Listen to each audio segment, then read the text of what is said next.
बच्चों, स्वागत है आपका हमारे YouTube चैनल पे। मैं हूं गायत्री और आज जो टॉपिक हम कवर करने वाले हैं वो है behaviour theory. Behaviour theory of learning क्या है? एक साइकोलॉजिकल अप्रोच है जो किससे रिलेटेड है? हमारे मन से रिलेटेड है। ये बताती है कि लर्निंग कैसे की जाती है जब इंटरेक्शन किया जाता है एनवायरमेंट के साथ। तो यहाँ पे फोकस किस पे किया गया है? ऑब्जर्वेबल बिहेवियर पे। इंटरनल मेंटल प्रोसेस से इसका कोई लेना देना नहीं है। सिर्फ हमें क्या देखना है? ऑब्जर्वेबल, यानी कि जो हमें दिख रहा है बिहेवियर, उसके ऊपर फोकस करना है। अब यहाँ पे एक छोटा सा एग्जांपल ले लेते हैं। बचपन में आप सबने कभी ना कभी मम्मी को ये कहा होगा कि ये मेरी फेवरेट सब्जी नहीं है, मैं खाना नहीं खाऊंगा, कहा है। और आपकी मम्मी ने आपको किस तरकीब से खाना खिलाया है कि तू खाना खा ले तो मैं तुझे टॉफी दूंगी या चॉकलेट दूंगी, कहा होगा। लालच तो सबको मिलती है, ठीक है। तो यहाँ पे जो आपकी मम्मी ने आपको लालच दी एक टॉफी या चॉकलेट की, वो क्या हुआ? आपके लिए स्टिमुलस हुआ और आपका रिस्पॉन्स क्या हो गया? इमीडिएट चेंज हो गया। आपने कहा मैं तो फटाफट खाना खा के आ रहा हूँ, आप मेरे लिए टॉफी निकाल के रखो। तो ये क्या हो गया? आपका रिस्पॉन्स हो गया। तो स्टिमुलस रिस्पॉन्स एसोसिएशन से क्या होती है? लर्निंग होती है। A behaviour is learned when a specific stimulus lead to a particular response. ठीक है, यहाँ पे स्टिमुलस, जो स्पेसिफिक स्टिमुलस है वो क्या करता है? पर्टिकुलर रिस्पॉन्स क्रिएट करता है। Learning occurs through conditioning. Conditioning क्या लगाई गई? खाना खा ले तो क्या मिलेगी? टॉफी मिलेगी।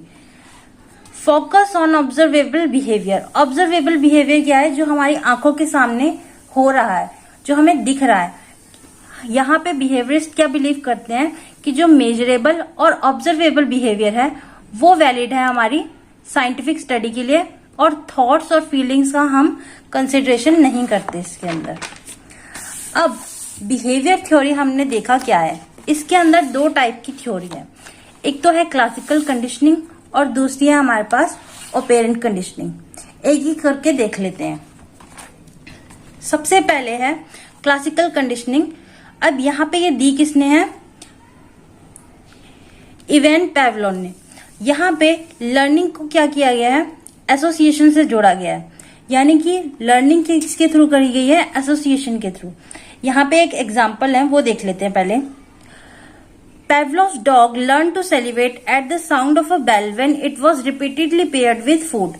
यहाँ पे इन्होंने एक एक्सपेरिमेंट किया अपने डॉग के ऊपर। बेल बजाई और उसको खाना डाला। पहली बार डाला, दूसरी बार डाला।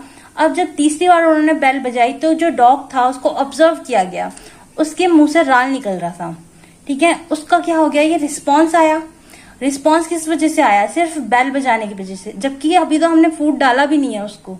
तो यहाँ पे ये क्या कह रहा है कि a neutral stimulus become associated with a meaningful stimulus. एक न्यूट्रल स्टिमुलस जो कि फूड है, उसको किसके साथ जोड़ा गया? मीनिंगफुल स्टिमुलस के साथ, इवेंचुअली एलिसिटिंग अ सिमिलर रिस्पॉन्स। और सिमिलर रिस्पॉन्स क्या किया गया? आउटकम के थ्रू आया हमारे पास। अब यहाँ पे कंपोनेंट है और एग्जाम्पल्स हैं। जो एग्जाम्पल हमने लिया है उसके अकॉर्डिंग अगर हम देखें तो फूड यह है अनकंडीशनड स्टिमुलस है। इसके ऊपर तो कोई कंडीशन नहीं लगाई गई, बट बेल बजाई गई तब क्या मिलेगा? फूड मिलेगा। तो ये क्या है? कंडीशनड स्टिमुलस है। सेलिवेशन, उसका जो राल टपक रहा है वो क्या है? अनकंडीशनल रिस्पॉन्स है। पर जो सेलिवेशन टू द बेल है वो क्या है? कंडीशनड रिस्पॉन्स, ठीक है। तो ये एक एग्जाम्पल है और ये एक एक्सपेरिमेंट भी है जो इन्होंने किया था ये थ्योरी देने के लिए कि किस तरीके से लर्निंग करी जा सकती है एसोसिएशन के थ्रू। नेक्स्ट है हमारे पास ऑपेरेंट कंडीशनिंग। ये पहले तो दी किसने है? ये दिया हमें बीएफ स्किनर ने। अब इन्होंने क्या किया? कहा लर्निंग को किसके थ्रू किया जा सकता है? Through reward and punishment. आपने देखा होगा जब भी बच्चे पार्टिसिपेट करते हैं फंक्शंस वगैरह में स्कूल में, तो उनको हमेशा प्राइज दिया जाता है, या फिर बच्चे अच्छे मार्क्स लाते हैं तो माँ बाप भी उनको अप्रिशिएट करने के लिए कुछ ना कुछ छोटी मोटी गिफ्ट या फिर चीजें दिलाते हैं। और जब वो कुछ गलती करते हैं तो माँ बाप उनको कुछ ना कुछ पनिशमेंट देते हैं, ठीक है। या फिर स्कूल में भी आपने देखा होगा छोटी मोटी पनिशमेंट मिलती है। चलो अब तो इतना ज्यादा नहीं है, पर पहले के जो टीचर्स थे वो बहुत ज्यादा पनिशमेंट वगैरह देते थे। तो ये क्या होता है? रिवॉर्ड्स के थ्रू क्या करते हैं? किसी के भी बिहेवियर को जो पॉजिटिव है, जो प्रेजेंट है, उसको इंक्रीज किया जाता है, और पनिशमेंट के थ्रू कोई भी अनप्लेजेंट जो बिहेवियर है उसको डिक्रीज किया जाता है। तो behaviour are more likely to be repeated if they are reinforced, जब उनको सराहा जाए तो वो क्या होते हैं, बिहेवियर को रिपीट करते हैं। और पनिशमेंट दी जाए तो लेस लाइकली, वो बहुत कम हो जाता है, वो बिहेवियर डिक्रीज हो जाता है। ठीक है, नेक्स्ट है हमारे पास इसके की concepts. Positive reinforcement, adding something present to increase behaviour.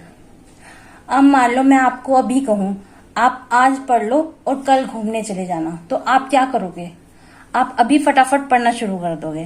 तो ये क्या है, हमने क्या कहा कि आपको घुमाने लेके जाया जाएगा, तो वो क्या हो गया, आपके लिए प्रेजेंट चीज होगी, अच्छी चीज होगी। समथिंग क्या कर दिया, आपके लिए अच्छा ऐड कर दिया, ताकि आपका बिहेवियर क्या हो जाए, इंक्रीज हो जाए, ताकि आप ज्यादा पढ़ने लगो। ठीक है, अब नेगेटिव रीइंफोर्समेंट क्या आती है, रिमूविंग समथिंग अनप्लीजेंट, कोई जो बेकार चीज है उसको निकाल देना। जैसे कि हमारे को अब सबसे बेकार क्या लगता है, सबसे बेकार लगता है बच्चों को असाइनमेंट बनाना। अब मैं कहूँ आप पार्टिसिपेट कर लो, 5 मिनट खड़े होना है वहां पे और आपको असाइनमेंट नहीं बनानी पड़ेगी, तो आप क्या करोगे, क्या चूज करोगे कि चलो मान लेते हैं मैडम की बात और असाइनमेंट नहीं बनानी पड़ेगी, असाइनमेंट से छुट्टी मिल जाएगी। तो ये क्या किया हमने, अनप्लीजेंट को रिमूव कर दिया और क्या कर दिया, आपके बिहेवियर को इंक्रीज कर दिया, आपकी पार्टिसिपेशन को इंक्रीज कर दिया। नेक्स्ट है positive punishment, adding something unpleasant to decrease behaviour. बच्चों को बाहर खड़ा कर दिया जाता है जब वो बहुत ज्यादा शोर मचाते हैं, कान पकड़वा दिए, हाथ ऊपर कर लो। ये क्यों किया जाता है, ताकि उनका बिहेवियर क्या किया जा सके, डिक्रीज किया जा सके। ठीक है, negative punishment, taking away something pleasant to decrease behaviour. मैंने किसी बच्चे की बहुत प्यारी सी चमकती चमकती ज्योमेट्री बॉक्स ले ली और उसको कहा कि चुप बैठोगे तो ही मिलेगी वापस, नहीं तो नहीं मिलेगी। तो वो बच्चा क्या करेगा, चुपचाप बैठ जाएगा, तो उसका डिक्रीज ऑफ बिहेवियर हो गया। जो वो बहुत ज्यादा परेशान कर रहा था वो करना बंद कर दिया। तो यहाँ पे ये की कॉन्सेप्ट्स हैं। ठीक है, तो ये थी बिहेवियर थ्योरी। अब इसका कंक्लूजन देख लेते हैं, क्योंकि कंक्लूजन के बिना क्वेश्चन करना बहुत मार्क्स कट जाते हैं एक तरीके से। It can be concluded that the behaviour theory of learning sees learning as a change in behaviour. तो यहाँ पे क्या कह रहा है, बिहेवियर थ्योरी ऑफ लर्निंग क्या देखती है, लर्निंग को ऐसे देखती है कि यहाँ पे बिहेवियर में क्या किया जाता है, चेंज किया जाता है, caused by experience, specially those involving reinforcement और पनिशमेंट। दो चीजों को इंट्रोड्यूस करते हैं, इधर तो रीइंफोर्समेंट यानी कि उसको सराहा जाता है या फिर उसको पनिशमेंट दी जाती है। It dismisses internal mental state in favour of observable and measurable outcome. यहाँ पे किस चीज को इंपॉर्टेंस दी गई है ज्यादा, ऑब्जर्वेबल और मेजरेबल बिहेवियर को, यहाँ इसके फेवर में ज्यादा बात की गई है इंस्टेड ऑफ मेंटल स्टेट के। ठीक है, तो ये थी बिहेवियर थ्योरी। आई होप आपको समझ आया होगा। Thank you.